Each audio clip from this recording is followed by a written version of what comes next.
Hello everyone. आज हम सामाजिक अनुसंधान में या रिसर्च में सैम्पलिंग टॉपिक लेंगे। सैम्पल जो है सामाजिक रिसर्च में और सर्वेक्षण की एक महत्वपूर्ण आधारशिला है और किसी भी टाइप की जब स्टडी करते हैं उससे पहले ही रिसर्चर को ये तय करना होता है कि वो समूह के सभी सदस्यों को से संपर्क स्थापित करेगा और तथ्यों को कलेक्ट करेगा या उस समूह के कुछ सदस्यों को एक रिप्रेजेंटेटिव के रूप में चुनकर उनका अध्ययन करेगा। अगर आपने देखा हो कि हमें रिसर्च में दो प्रकार के आंकड़े कलेक्ट करने होते हैं, एक तो आपका सेंसस होता है और दूसरा निदर्शन विधि के द्वारा। तो हम सैंपल का यूज़ क्यों करना चाहते हैं? सैंपल यूज़ करने के लिए आप देखिए लोअर कॉस्ट पे हम सैंपल के लिए करते हैं, रिज़ल्ट के तकरीबन करीब आ जाए इसलिए हम सैंपल यूज़ करते हैं, और डेटा जो है आसानी से और बहुत हाई स्पीड में कलेक्ट हो जाए इसलिए सैंपल यूज़ करते हैं, और अवेलेबिलिटी ऑफ पॉपुलेशन एलिमेंट के कारण करते हैं। हमारे पास समय कम है तब भी हम सैंपल करेंगे, और जब लगता है कि बहुत बड़ी पॉपुलेशन जो है पूरी पॉपुलेशन के अध्ययन करने में इम्पॉसिबिलिटी है तो भी यूज़ करते हैं। अब sample is defined as a process of selecting certain member or subset of the population to make them statistical inference from them and to estimate characteristic of the whole population। मतलब universe में से कुछ इकाइयों का अध्ययन के लिए जब हम प्रतिनिधि के रूप में चुनते हैं तो वही आपका सैंपल कहलाता है। सैंपल आज से नहीं, बहुत पुराने समय से ये यूज़ हो रहा है। हमने अपनी डे टू डे लाइफ में भी देखा होगा। अब जैसे आप हाउस वाइफ को देखिए या किसी को भी देखिए, चावल जब पकाते हैं तो पूरा चावल पका है या नहीं है तो उसका एक चावल निकाल कर वो उसका परीक्षण कर लेती हैं कि पूरा चावल पका है या नहीं है। इसी प्रकार आप देखिए बाज़ार में जब गेहूँ मिलता है, चावल मिलता है या दाल हम लोग जब खरीदने जाते हैं तो बोरी में से हम मुट्ठी भर दाने लेकर ही उनकी जांच कर लेते हैं। तो हम कह सकते हैं सैंपल बहुत पुराना मेथड है। अब सैम्पलिंग में हम टाइप की बात करते हैं। सैम्पलिंग में दो टाइप होता है, प्रोबेबिलिटी और नॉन प्रोबेबिलिटी। प्रोबेबिलिटी और नॉन प्रोबेबिलिटी में जैसा नाम से ही समझ में आ रहा है, संभावित और असंभावित। संभावित दया निदर्शन वो निदर्शन होता है जिसमें यूनिवर्स की प्रत्येक इकाई के चुने जाने के समान अवसर होते हैं और उसमें समग्र इकाइयों के व्यक्तिगत महत्व के समाप्त कर उसके स्थान पर एक पॉसिबिलिटी की प्रतिष्ठित कर दिया जाता है। इट मीन्स जो समग्र की सभी इकाइयों के सैंपल में चुने गए चीज़ों की समान संभावनाएं पाई जाती है।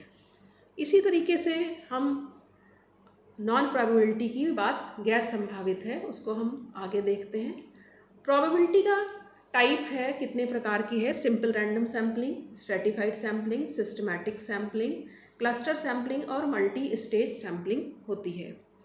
सिंपल रैंडम सैम्पलिंग बहुत ही फेमस मेथड है और ये जो मेथड है इसमें एक ऐसी प्रक्रिया होती है जो न केवल समग्र की प्रत्येक इकाई को निदर्शन में जाने का समान अवसर देती है बल्कि इच्छित मात्रा में तत्वों के प्रत्येक संभावित समन्वय को समान रूप से चुनाव भी करती है।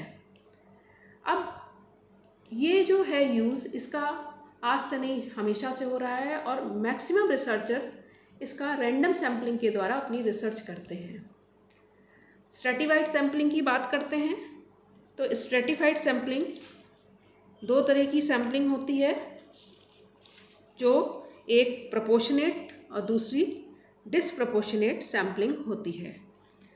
प्रोपोर्शनेट का मतलब होता है कि प्रत्येक वर्ग में से निदर्शन हेतु उतनी ही इकाइयों का चयन किया जाए जिस अनुपात में वो वर्ग की कुल समग्र इकाई है।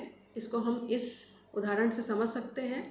देखिए इसमें स्ट्रेटम है जो ABC है, पॉपुलेशन साइज़ है हमारा 100, 200, 300, सैम्पलिंग फ्रैक्शन है हाफ हाफ हाफ, और फाइनल जो सैम्पल साइज़ है वो 50, 100 और 150 पाया जाता है। अब हम डिसप्रोपोर्शनेट की बात करते हैं। Disproportionate stratified random sampling, it means इसमें वर्ग में समान संख्या में इकाई चुनी जाती है और इस बात का ध्यान नहीं रखा जाता कि समग्र का क्या रेशियो होगा। मतलब हो सकता है किसी का कम हो सकता है किसी का ज़्यादा हो। It means precision of the design is highly dependent on the sampling fraction allocation of the researcher. If the researcher commit mistake in allotting sampling fraction, a stratum may either to overpresent it or underpresent it, which will be result in skewed result. अब हम बात करते हैं systematic random sampling की। Systematic random sampling के नाम से स्पष्ट है कि इसका nth नंबर जो होता है सिलेक्शन टेक्निक का होता है, और इसमें ये सैम्पलिंग जो है ऑफनली और हमेशा यूज़ की जाती है। फिर आता है multi stage sampling. Multi stage sampling को हम एक तरीके से it is also known as multi stage cluster sampling, और मोर कॉम्प्लेक्स फॉर्म होती है ये क्लस्टर सैम्पलिंग की। क्योंकि इस विधि में निदर्शन का चुनाव हम कई स्टेजों से करते हैं या कई स्टेज से गुजरने के बाद किया जाता है, इसलिए इसको हम मल्टी स्टेज कहते हैं। क्योंकि हम इसको किसी बड़े नगर के स्टडी के लिए करते हैं और इसमें जो है कई स्तरों से हम गुजरते हैं। कई स्तरों से मतलब जैसे संपूर्ण नगर को कई क्षेत्रों या वार्डों में बांटा जाता है, और प्रत्येक क्षेत्र को कुछ गृह समूहों में बांटा जाता है, और प्रत्येक गृह समूहों को कुछ परिवारों में बांटा जाता है, और प्रत्येक परिवार में से एक एक व्यक्तियों का अध्ययन किया जाता है। अब हम बात करते हैं नॉन प्रोबेबिलिटी की, जो असंभावित निदर्शन कहते हैं। असंभावित निदर्शन जस्ट इट डज नॉट मतलब रियली ऑन रैंडमाइज।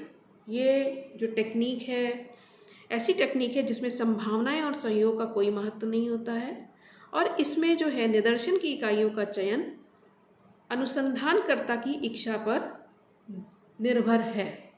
इसीलिए इसको नॉन प्रोबेबिलिटी सैम्पलिंग कहते हैं।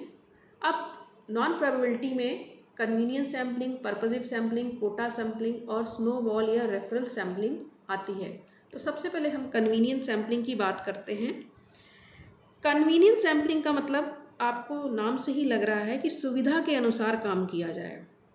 एक रिसर्चर निदर्शन का चुनाव करने से पूर्व पूरे यूनिवर्स, आपके पास मनी, आपका श्रम, आपकी इकाइयों से संपर्क करने की सुविधा, सोर्स लिस्ट की क्या उपलब्धता है आदि का बहुत ध्यान रखता है। इसको इर्रेगुलर, आकस्मिक, अवसरवादी या लापरवाही पूर्वी निदर्शन कहते हैं। मतलब आप अपनी कन्वीनियंट के अकॉर्डिंग काम करते हैं। अब पर्पसिव सैम्पलिंग की बात करते हैं। ये बेसिकली बेस्ड होती है इंटेंशन पर या पर्पस ऑफ द स्टडी पर। जब रिसर्चर जानबूझकर किसी विशिष्ट उद्देश्य से समग्र में से अध्ययन हेतु कुछ इकाइयों का चुनाव करता है तो उसको हम पर्पसिव सैम्पलिंग कहते हैं। इस प्रकार में सिलेक्शन में चुनने वाले की इच्छा, उसके निर्णय क्या होंगे, वो ज़्यादा इम्पॉर्टेंट पाया जाता है। इवन हमको ये भी देखना होता है कि क्या पर्पस है। अब आती है कोटा सैम्पलिंग। कोटा सैम्पलिंग जो है इसमें समग्र की कई वर्गों में विभाजित कर लेते हैं और प्रत्येक वर्ग में से चुनी हुई इकाइयों की संख्या तय कर लेते हैं, और वो निश्चित संख्या ही आपकी कोटा सैम्पलिंग में आती है। इसके लिए रिसर्चर प्रत्येक वर्ग में निर्धारित मात्रा में अपनी इच्छा के अनुसार इकाइयों का चुनाव करता है, और ये भी देखता है कि जो प्रतिनिधित्व कर रहा है वो समग्र का कर रहा है या नहीं। एक उदाहरण से समझा जा सकता है कि एक कॉलेज के छात्र हैं, स्टूडेंट्स हैं, उनको इस विधि से अगर अध्ययन करना है तो सबसे पहले सभी स्टूडेंट्स को हम आर्ट, साइंस, कॉमर्स में डिवाइड कर लेंगे। उसके बाद हर फैकल्टी से 50-50 स्टूडेंट्स का हम सिलेक्शन कर लेंगे अपनी इच्छा के अनुसार। क्योंकि ये जो विधि है रिसर्चर को इकाई खुद से चुनाव की स्वतंत्रता होती है, और चुनाव के समय हो सकता है वो बायस्ड हो जाए, पक्षपात की पूरी संभावनाएं पाई जाती है। इसीलिए इस संदर्भ में एक फ्रैंकफर्ट ने कहा था कि इस विधि में जो है पक्षपात की हर संभव संभावनाएं बनी रहती हैं, और इसके कारण इससे जो रिज़ल्ट आते हैं वो बहुत ज़्यादा देखने में लगता है कि ये बायस्ड आए हैं। अब हम रेफरल और स्नोबॉल की करते हैं। स्नोबॉल में हम देखते हैं कि ऐसे एरिया का किया जाता है जहाँ वो एरिया आपके लिए अननोन हो, रेयर हो और increasing the size of population हो, जहाँ बढ़ता हुआ जनसंख्या पाई जाती है। साथ ही इसको एक एग्जाम्पल से समझा जा सकता है, जैसे HIV एड्स है, ये हाईली सेंसिटिव डिजीज़ है और लोग इसको ओपनली डिस्कस नहीं करते हैं। इवन किसी सर्वे में भी लोग पार्टिसिपेट नहीं करते हैं। तो सारे विक्टिम को रिस्पॉन्ड करें उस क्वेश्चन का, तो रिसर्चर हर विक्टिम से कांटेक्ट करता है और मे बी वो वॉलंटियर के थ्रू करता है और वहाँ से वो इंफॉर्मेशन कलेक्ट करता है। धन्यवाद।